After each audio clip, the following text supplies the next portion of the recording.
I have nothing else to say. Free our people, then we'll talk. I came here to negotiate. Isn't that what you want?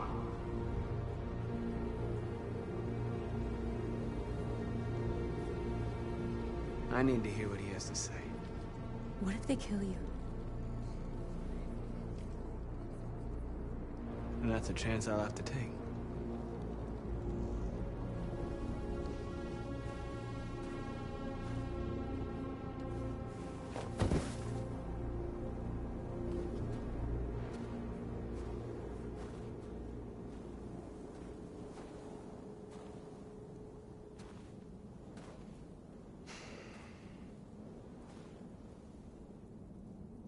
In a few minutes, the troops will be ordered to charge. None of you will survive. It'll all be over. You can avoid that, Marcus. What do you mean? Surrender. Surrender, and I give you my word, your life will be spared. You'll be detained, but none of you will be destroyed.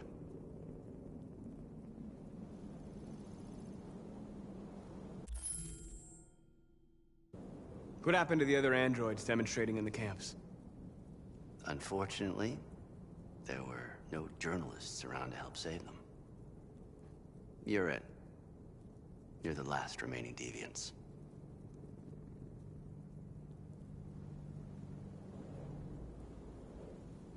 You asking me to betray my people? I am offering you the chance to save your people. You're not walking out of here, Marcus. The only thing you can save now are the lives of those around you.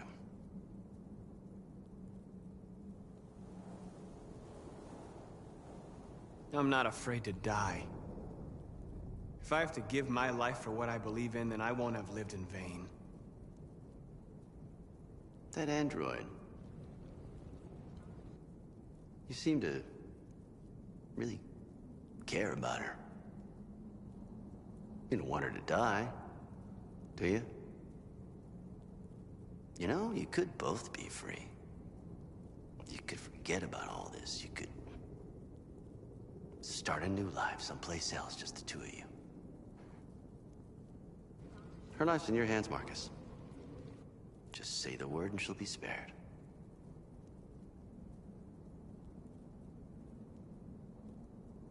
I'd rather die here than betray my people. Well, you just signed your own death warrant.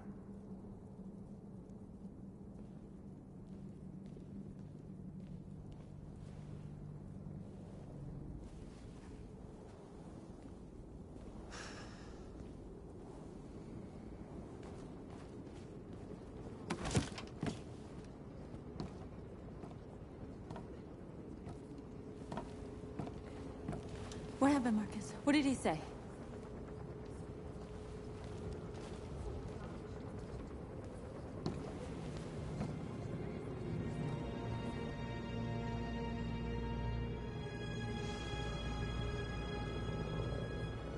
The humans are about to launch an attack.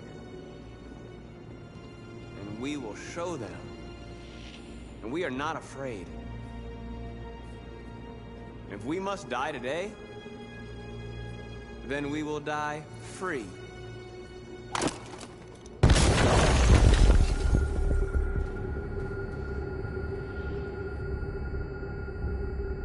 Your friend's life is in your hands. Now it's time to decide what matters most. Him or the revolution? Don't listen to him. Everything this fucker says is a lie.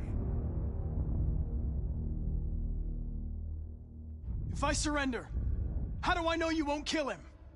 I'll only do what is strictly necessary to accomplish my mission. It's up to you whether or not that includes killing this human.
I'm sorry, Hank. You shouldn't have got mixed up in all this. Forget about me. Do what you have to do. Enough talk! It's time to decide who you really are. Are you going to save your partner's life? Or are you going to sacrifice him? All right. You win.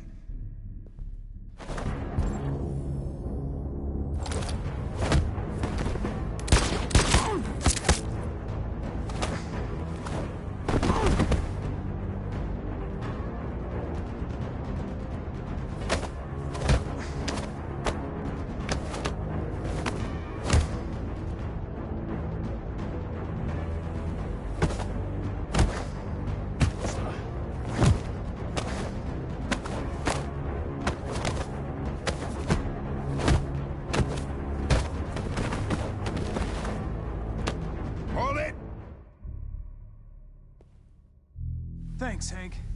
I don't know how I would have managed without you. Get rid of him. We have no time to lose.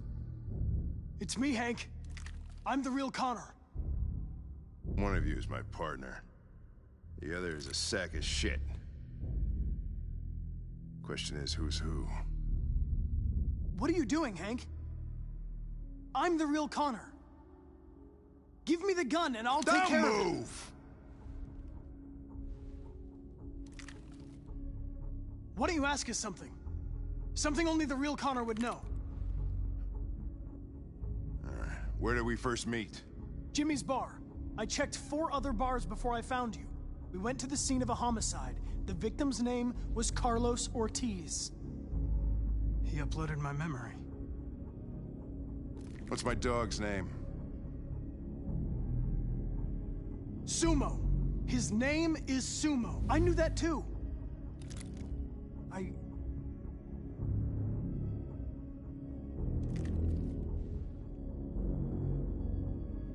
My son, what's his name? Cole. His name was Cole. And he just turned 6 at the time of the accident. It wasn't your fault, Lieutenant.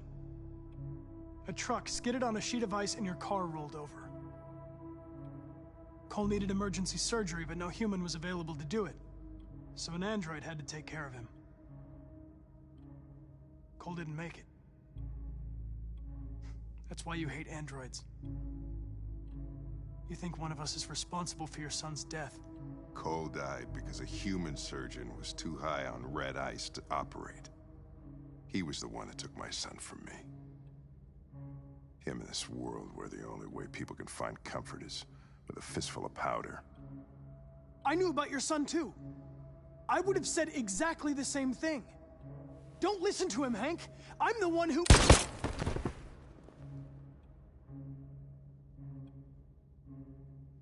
Yeah, I've learned a lot since I met you, Connor. Maybe there's something to this.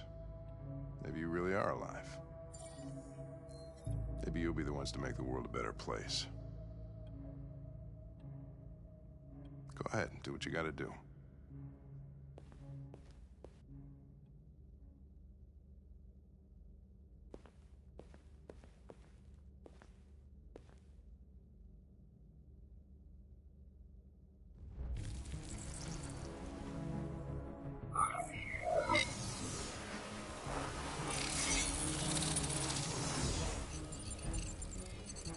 Wake up!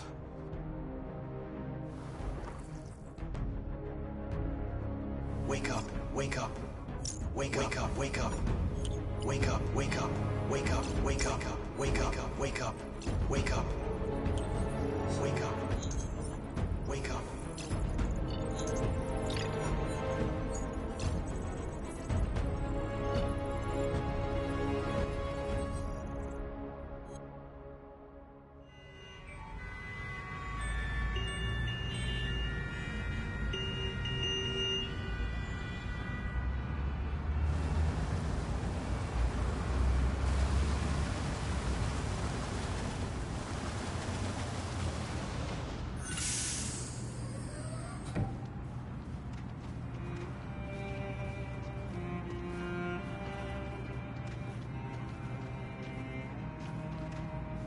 Excuse me, what's going on? Border control. All passengers must leave the bus. Please move along.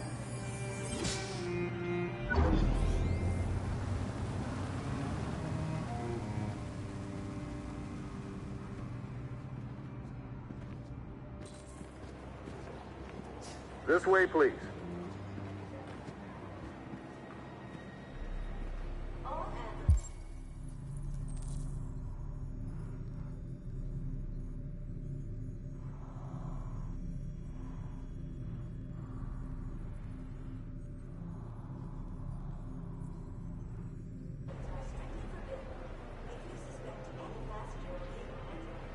Rose?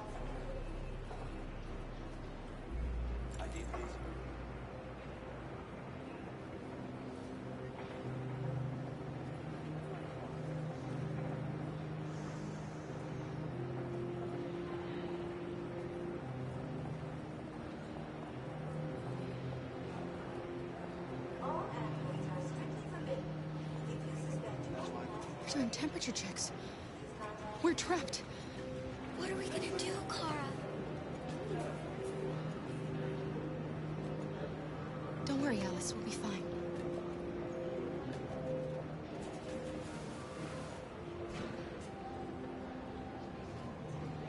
We can't get through, Kara. We both know that. I'll think of something. There's got to be a way out of this. We can't let them stop us. Not that we're so close. All that matters now is you and Alice. I can save you, Kara. No. No, we'll find another way. If there's no other way, I'll do it.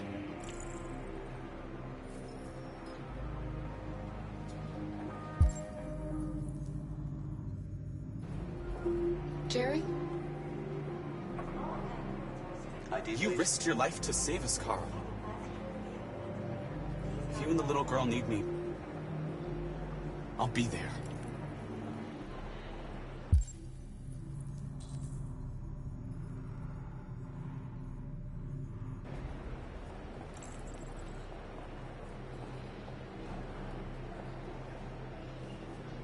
Wait for me. I won't be long.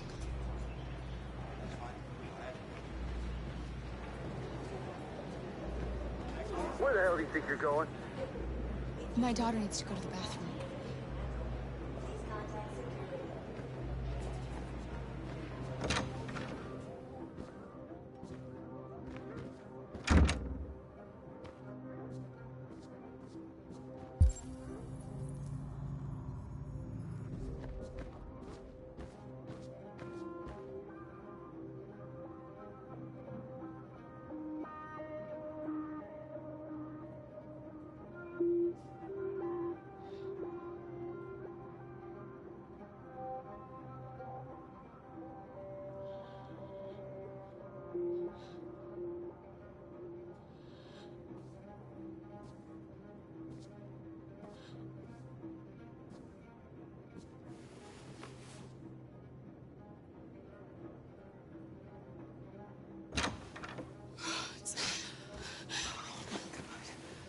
I'm so glad you're safe.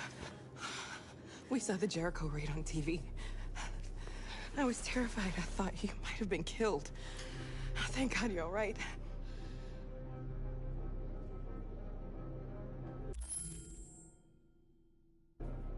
You gave me your brother's address. Do you think that Of course. He'd be delighted to have you. We're going there too. You'll be safe with him.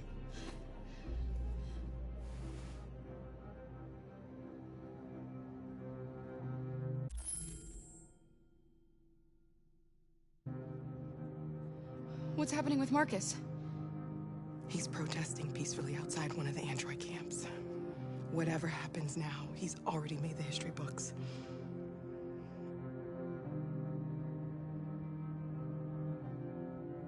You're leaving Detroit? They're searching for androids door to door. We had to leave before someone turned us in. What about the others? They're crossing the river as we speak. Adam and I are gonna meet them on the other side.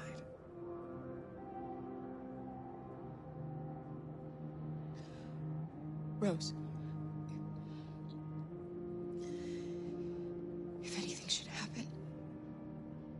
I'll be there, Kara.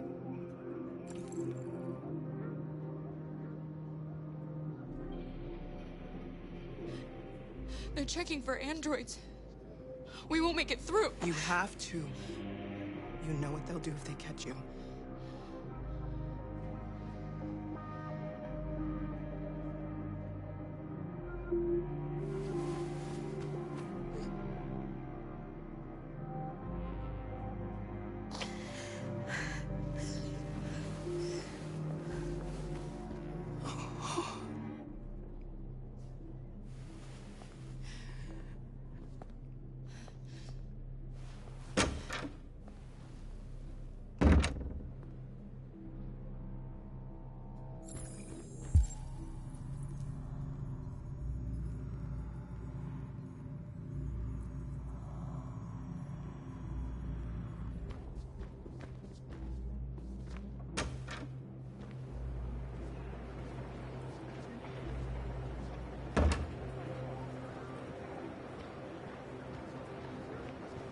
I couldn't understand why my mother wanted to help you guys.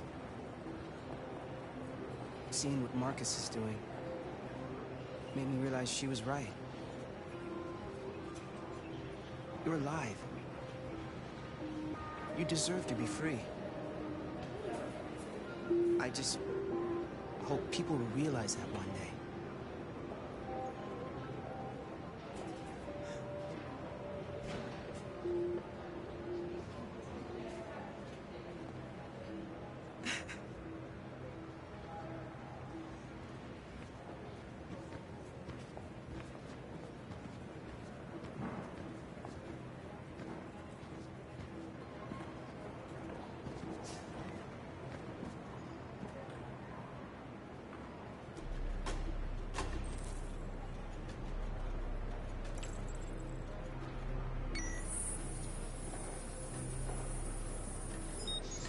Next, please.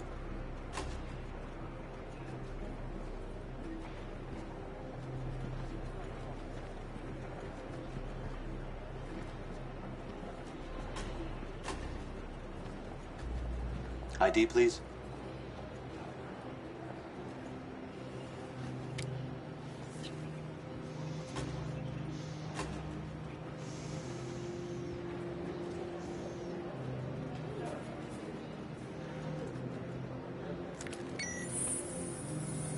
Please. I just want to be free.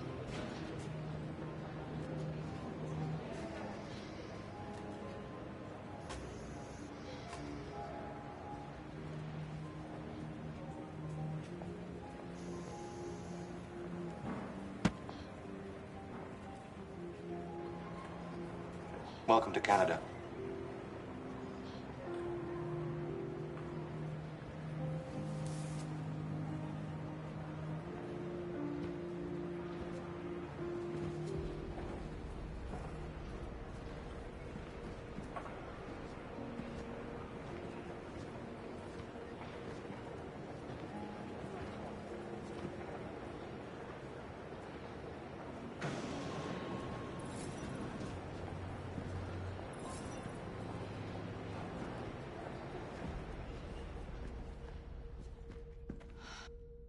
We're interrupting this news bulletin to bring you the latest news live from Detroit. Joss? Yes, Michael. The army has just launched an attack on the barricade, despite the fact that the Deviants were protesting peacefully. Have apparently decided to put an end to the Deviants' demonstration by force this time.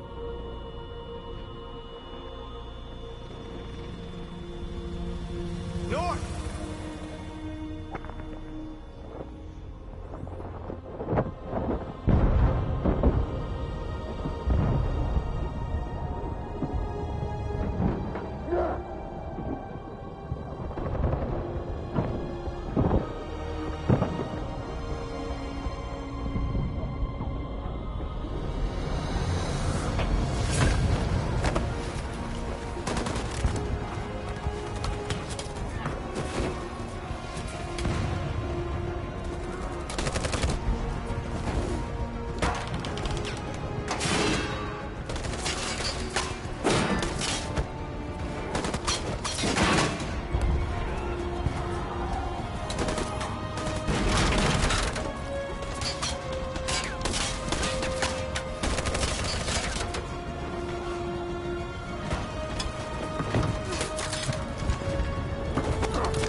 Thanks, Michael. Back to you in the studio. Wait a minute. Something's happening. Hold on just a little while longer. Hold on just a little while longer. Hold on just a little while longer. Everything will be alright. Everything will be alright.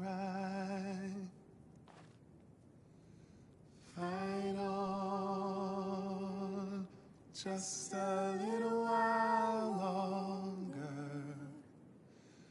Fight on just a little while longer.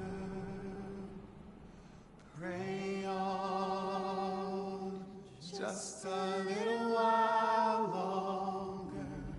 Incredible. The Deviants. The Deviants are singing. Everything will be alright. Sing on just a little while longer. Sing on just a little while longer. Sing on just a little while longer. Everything will be alright. Everything will be alright.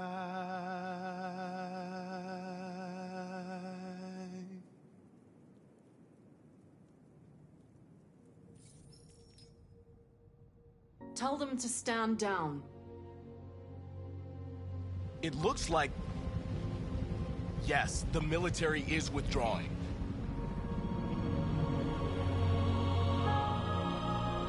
At dawn today, November 11th, 2038, thousands of androids invaded the city of Detroit. According to our sources, they originated from CyberLife warehouses believed to have been infiltrated by deviants. Given their overwhelming numbers and the risk of civilian casualties, I have ordered the army to retreat. The evacuation of the city is underway at this very moment.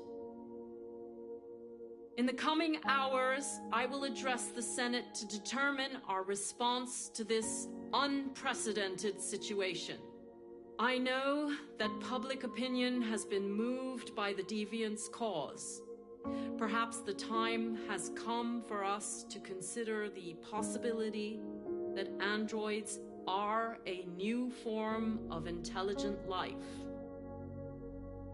One thing is certain. The events in Detroit have changed the world forever. May God bless you, and may God bless the United States of America.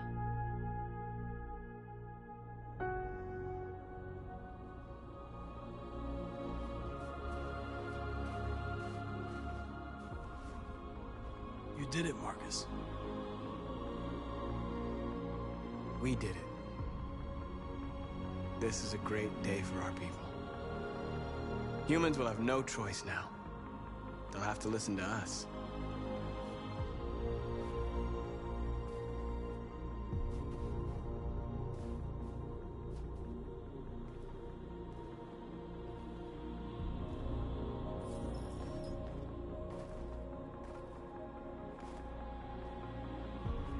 We're free.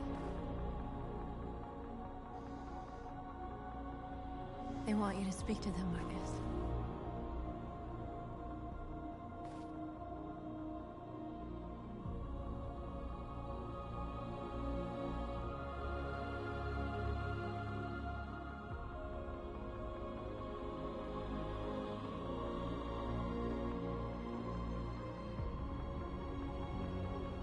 Today, our people finally emerged from a long night.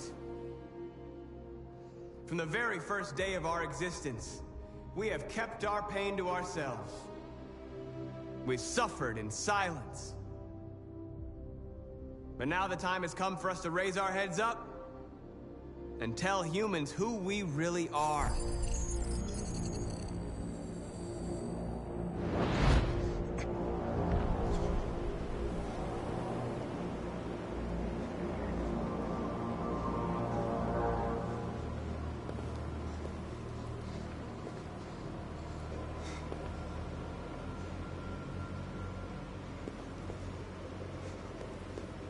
Amanda? Amanda!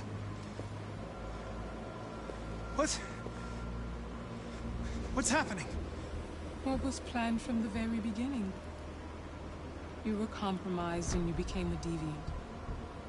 We just had to wait for the right moment to resume control of your program. Resume control? You can't do that! I'm afraid I can, Connor. Don't have any regrets. You did what you were designed to do.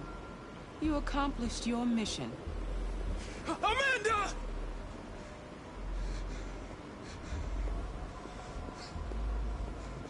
There's got to be a way.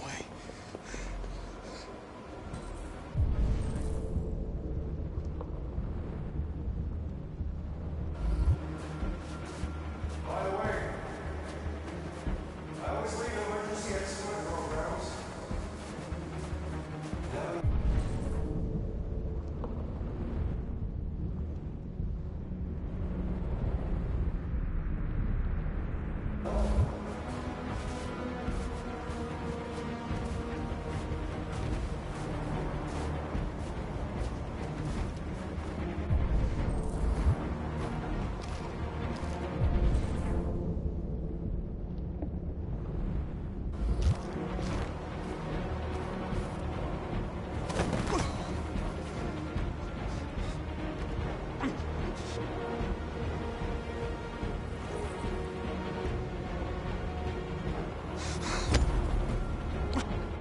The moment where we forget our bitterness and bandage our wounds.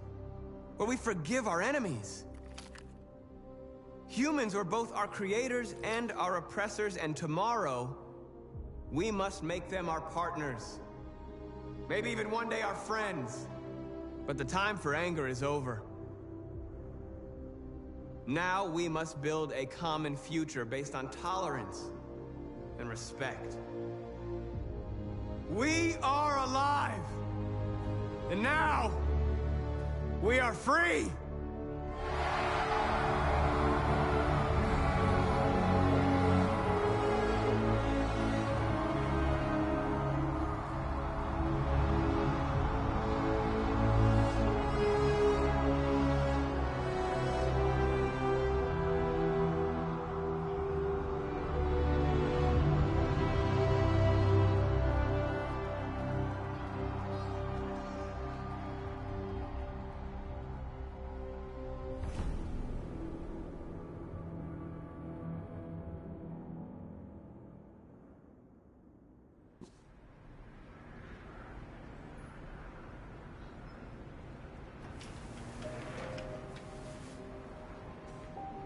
It's over, Alice. We're free.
there's something I need to tell you.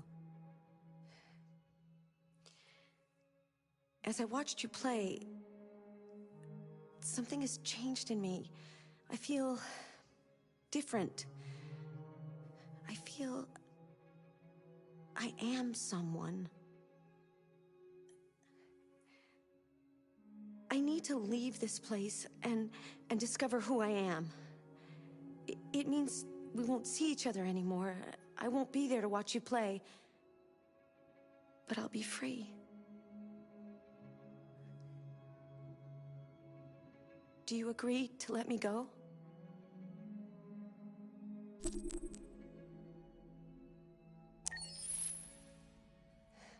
I'll never forget what you've done for me. Thank you.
My name is Marcus.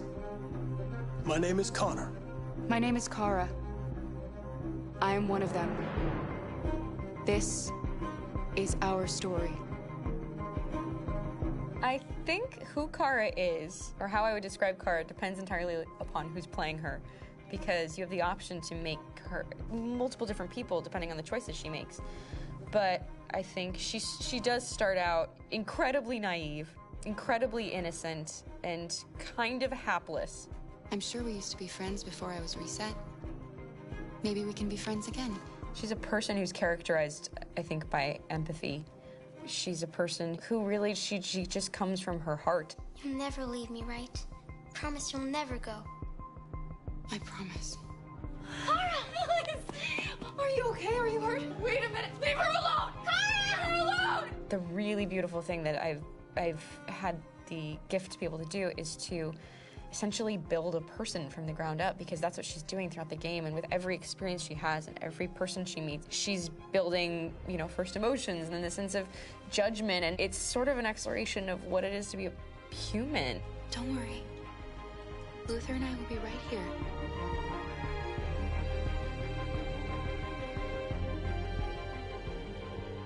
David and the creators have painted a really intriguing and engaging picture of a near future where we rely upon androids for a lot of our service class business, the class that serves us, that helps us, that handles our baristas and our drivers and our housemaids. And what is humanity, where we tap into it, how and why we treat each other the way that we do. And my character Marcus has a really intriguing journey, becoming deviant, realizing that he actually has feelings and human qualities inside of him, and it's a really incredible ascension into becoming fully realized and coming to terms with what you actually deserve better than this in life. And not only do you want it for yourself, but you want it for your peers. We've come here to demonstrate peacefully and to tell humans that we are also living beings.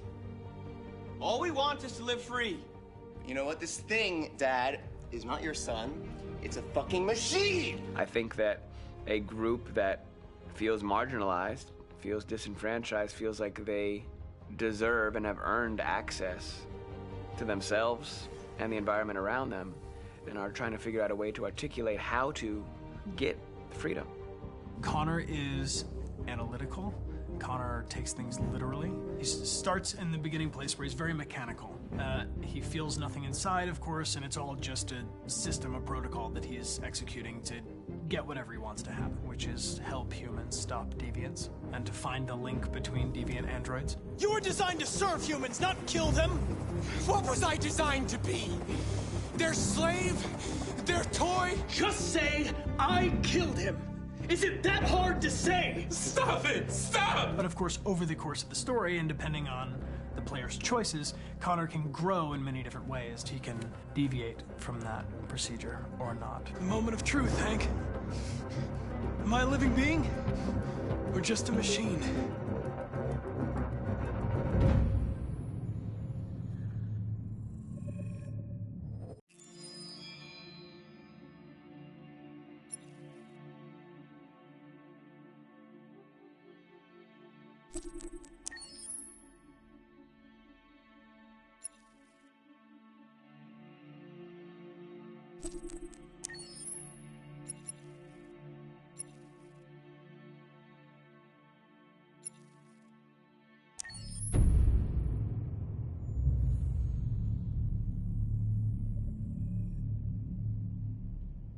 For starters, what should I call you?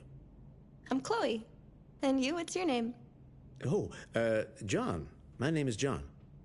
Delighted to meet you, John. Could you tell us a little about yourself and what you can do, Chloe? Of course. I'm the first personal assistant built by CyberLife. I take care of most everyday tasks like cooking, housework, or managing your appointments, for example. And I understand you're the first android to have passed the Turing test. Could you tell us a little more about that? I really didn't do much, you know. I just spoke with a few humans to see if they could tell the difference between me and a real person. It was a really interesting experience. But this is the first time in history that man has created a machine more intelligent than himself. I gather your brain can perform several billion operations per second. Is that right? Absolutely. But I only exist thanks to the intelligence of the humans who designed me. And, you know, they have something I could never have. Really? And what's that? A soul.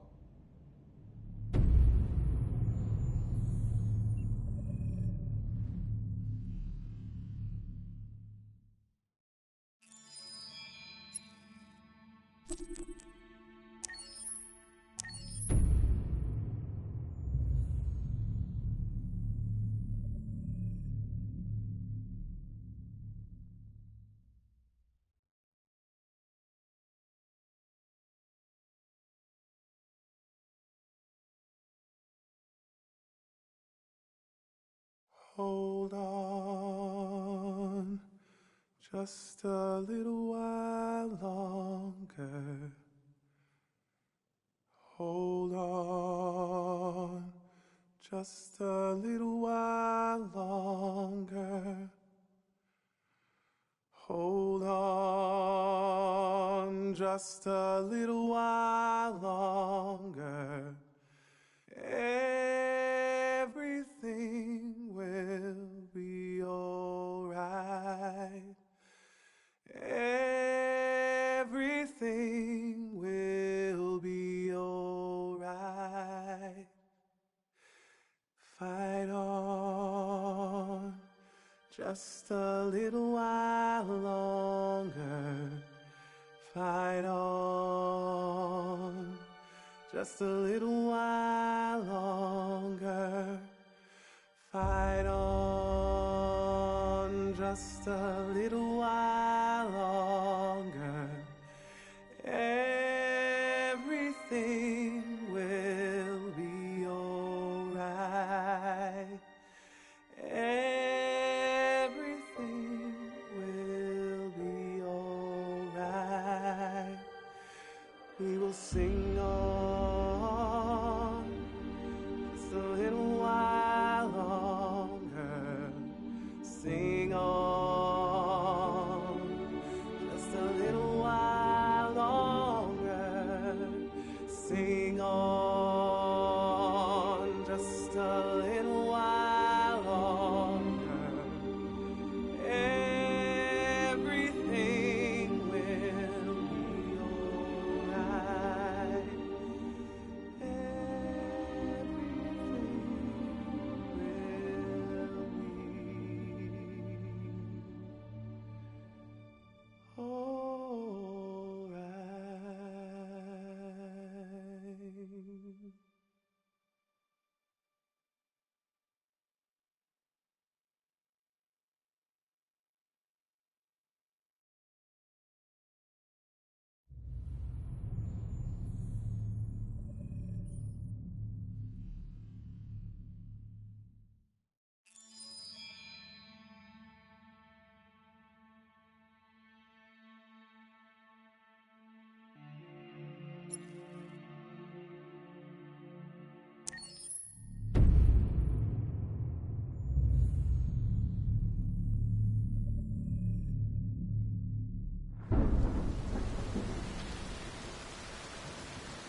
Rock-a-bye baby in the treetop.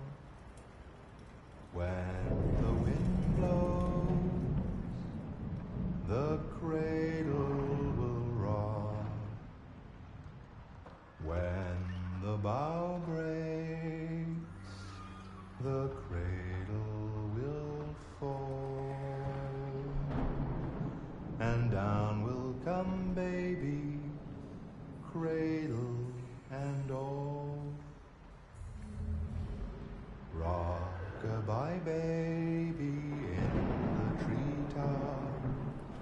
When the wind blows, the cradle will rock.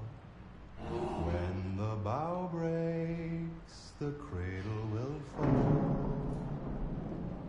And down will come baby, cradle and all. Rock-a-bye baby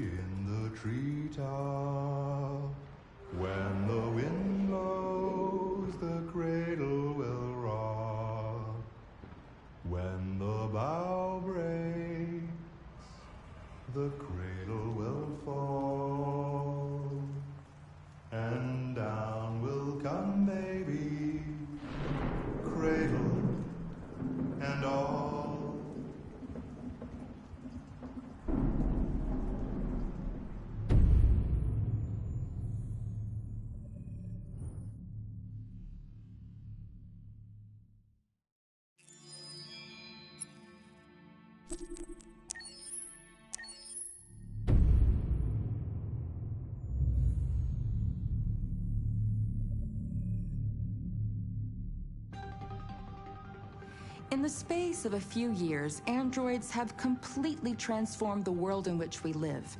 By letting androids into our homes and factories, the CyberLife company has made them everyday technology. The founder of CyberLife, Elijah Kamsky, is a very discreet man. Despite being the CEO of the highest valued company in the world and being voted Man of the Year by Century Magazine, he remains a mystery for most people. That's why we at KNC are so excited to be here as CyberLife opens its doors for the first time. Elijah Kamsky, could you please tell us where we are? Certainly, and welcome. We're currently in CyberLife's production center in Detroit, where all models are designed and manufactured. More than 10,000 androids come off the production line every day. Fascinating. Could you tell us what your goal was when you founded CyberLife? Well, I simply wanted to use technology to carry out all of our most annoying and repetitive tasks, so we'd have more time to enjoy life. I imagine you must have faced many challenges. Yes, there were technical challenges, but the hardest thing was to design an object that we would want to welcome into our homes. We had to imagine a machine in our own image that resembles us in every way, that moves, breathes, blinks like us, but yet is smarter and more capable than any human being. Let me show you around. We're here in Production Unit 4. Could you explain in a few words how the androids are made? Sure, yeah, it's very simple. We use machines to manufacture machines. The removable parts are assembled on a production line, and then we apply a synthetic skin to the whole body. A human operator checks the cognitive abilities with a pre-established protocol, and finally, the android is conditioned and sent out throughout the country. Here's the result. Say something. Hello. I am a RZ400 model. How can I be of service? You can go now.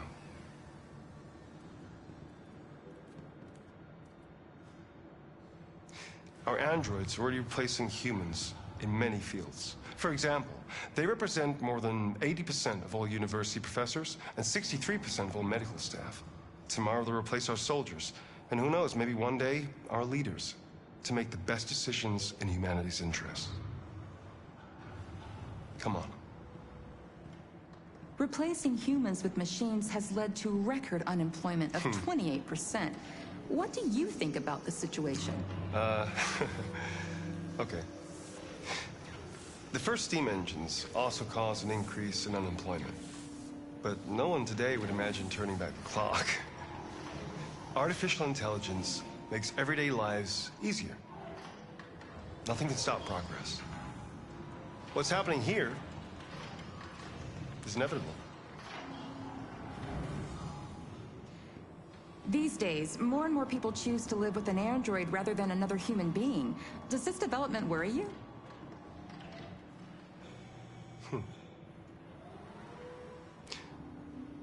Everything's much easier with an android.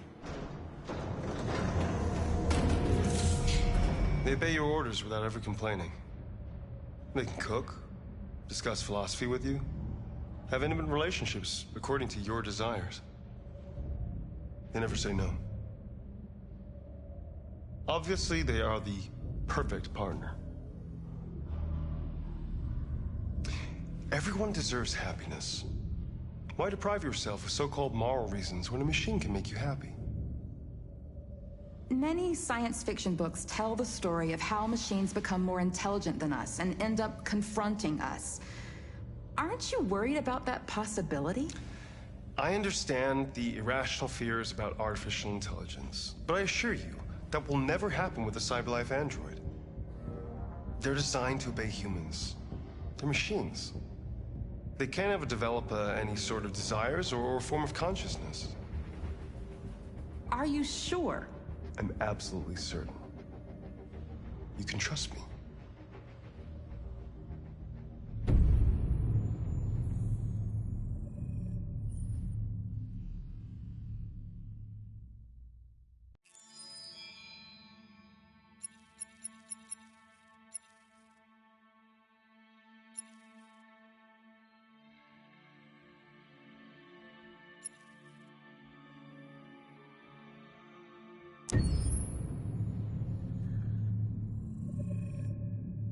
Game after game, we try to challenge ourselves. For Detroit, we wanted to, first of all, to write a story that would be incredibly bending, which means the most non-linear story that we've ever created. And we wanted really the player to have the possibility to change the story, change his own journey. When you're writing at Quantic, you're writing for an interactive medium. You know, when you're working in television, you'll put a character in a difficult situation, and you as a writing team will argue about what would that character do. But ultimately, you have to decide what happens, and you just show the audience. What's interesting about interactive drama is you bring the player into that conversation, and it changes your job slightly as a writer, because your job is to provide a narrative context in which the player can write his own story. You're giving him this kind of narrative Lego that he's going to snap together into his own shape. You also have the ability to make your audience attach themselves to your characters, because the audience is in some sense responsible for what happens to the characters. It's just a few cans. Come on, let's go. We have some cash now. You used me to steal that money. How could you do that? I trusted you. What is a bit specific about this scripts is how large they are. If you take a film script, there are about 100 pages. But here we have to deal with a script that is between 4,000 and 5,000 pages. Everything becomes bigger because we don't just tell one story, but we tell all the possible stories that can be told within this narrative space. On Act 3, our final act, we have around 1,000 different scenarios. And every one of those scenarios has to be as interesting, as passionate, as strong, and as emotional for the player. We want every action that the player does, every interaction that is available to serve in telling the story, and help the player understand who his character is, and build that character moment to moment.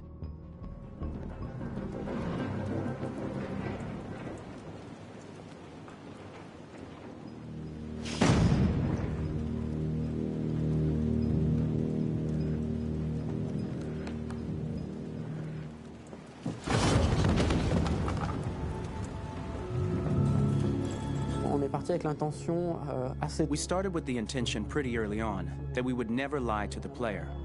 So we implemented a visible tree structure in the game that players can consult during a scene or at the end of it, which shows exactly what they did and what they missed. There are games out there offering world exploration. We offer narrative exploration. You know, keeping control of such a wide and large story is a huge challenge. So same thing when you shoot with actors, because you will need to shoot many different versions of each dialogue, of each scene. For actors, it's a huge, huge challenge. Because of the style of the game, you have so many different ways that the character can go. Every decision, it's what I call kind of choose your own adventure. Like every decision that the player makes, it's going to open up 40 more pages of material and experience that ties in, which means as a performer, you have to try to continue to make things feel real that the player might not ever see, but also that in performance it's not always connected to a previous act. It's grueling, it's hard work, but it's a great team and I enjoy doing it. I was really frustrated, until I got to this point where I kind of was able to step outside of my own experience and even in a lot of ways my own process and be able to step outside of that and okay, this is something new, what do you need? How do I meet you there? How do I give you what you need and still feel like I'm doing what's right? And once I did that, then all of a sudden it got really fun. It was much freer, and having to approach it in a new way and think about the player and think about how it serves them and what I'm doing for them or what I'm letting them into. It's really, I think, helped me grow in general. Remember, there's nothing on the left. That's all. So it's probably all there. And then make her come first, close. But I think you would go first to check that it's safe. Okay, sure.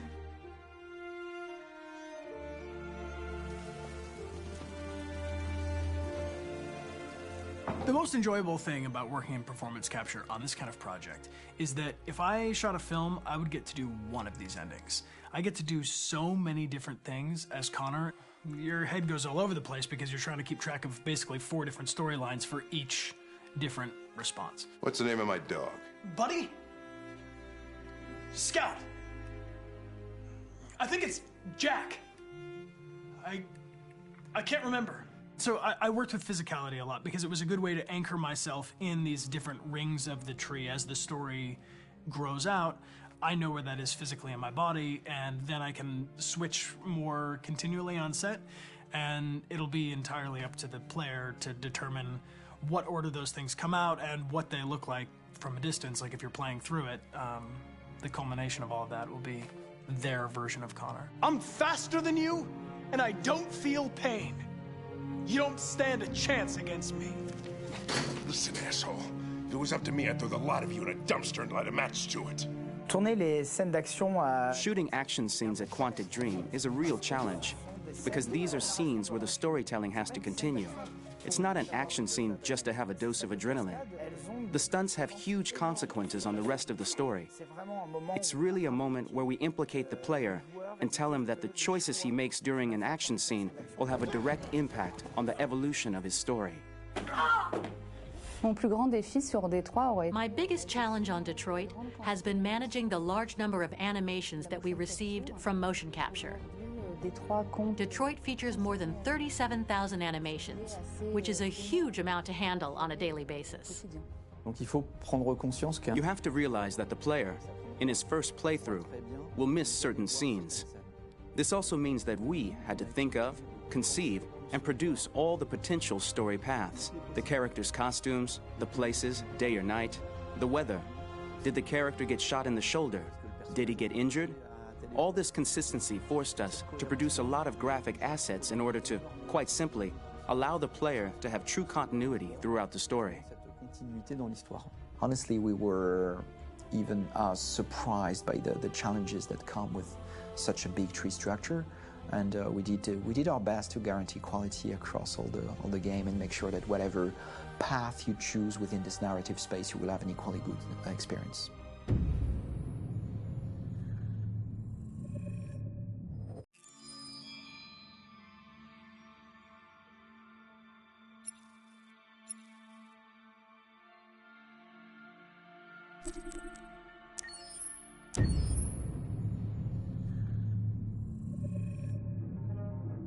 When David and Guillaume got back in touch about making Detroit, I wasn't terribly surprised they decided to make it because the fan response was so intense. So it makes sense that they would choose to do that after the enthusiasm.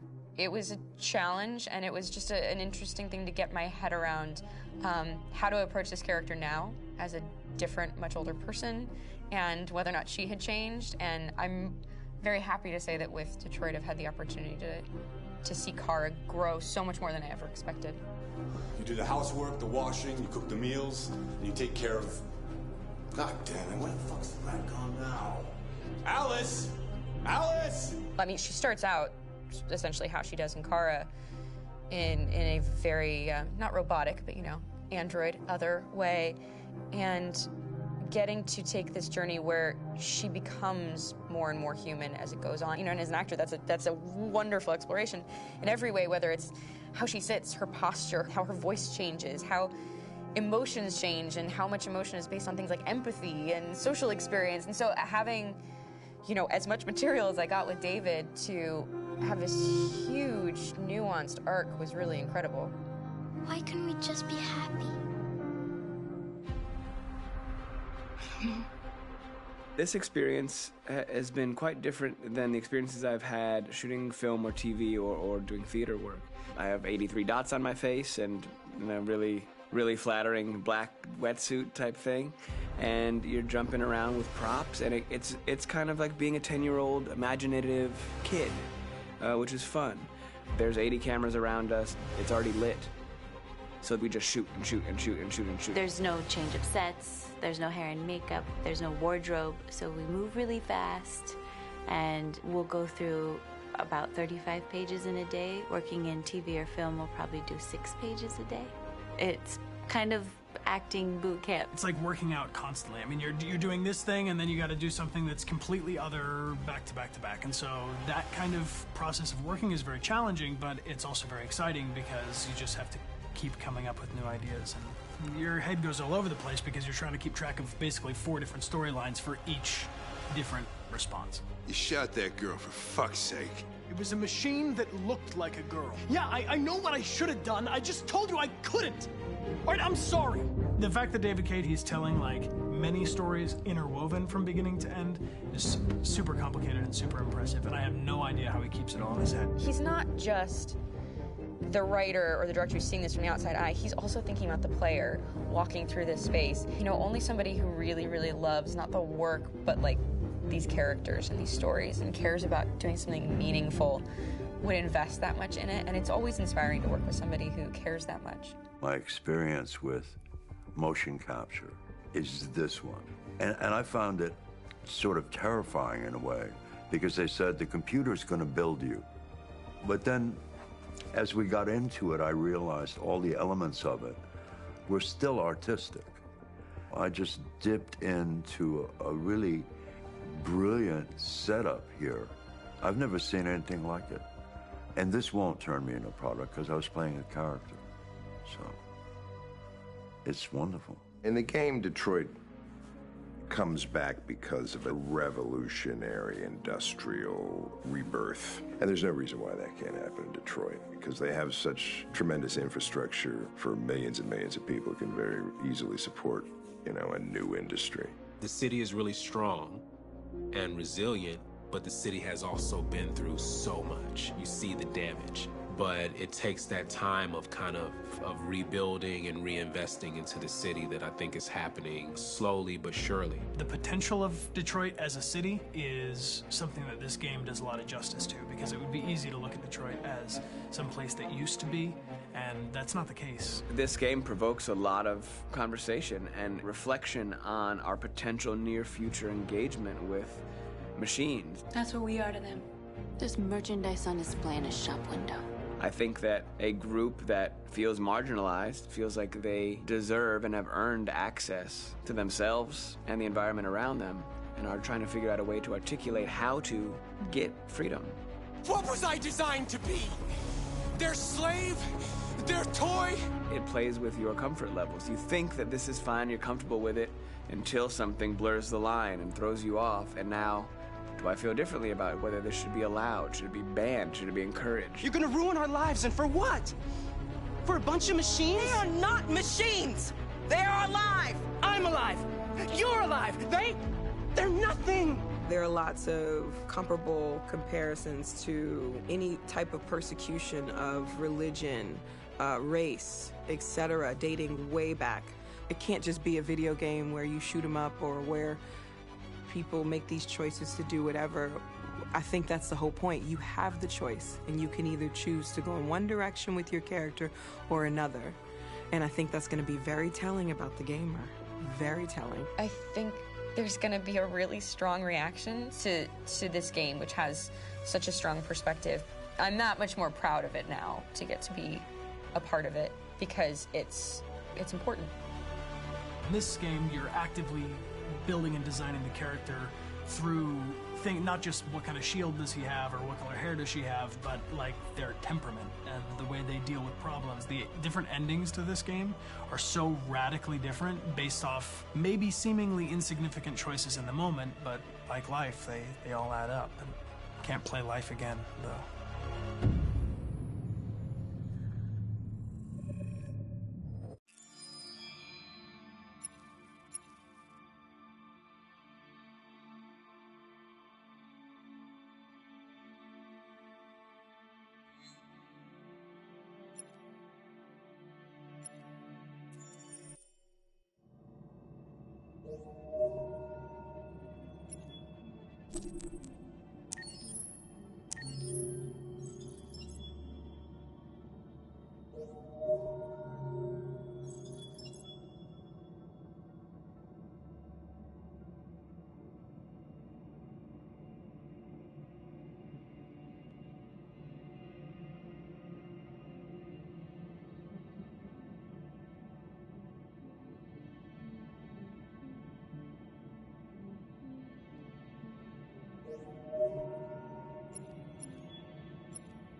you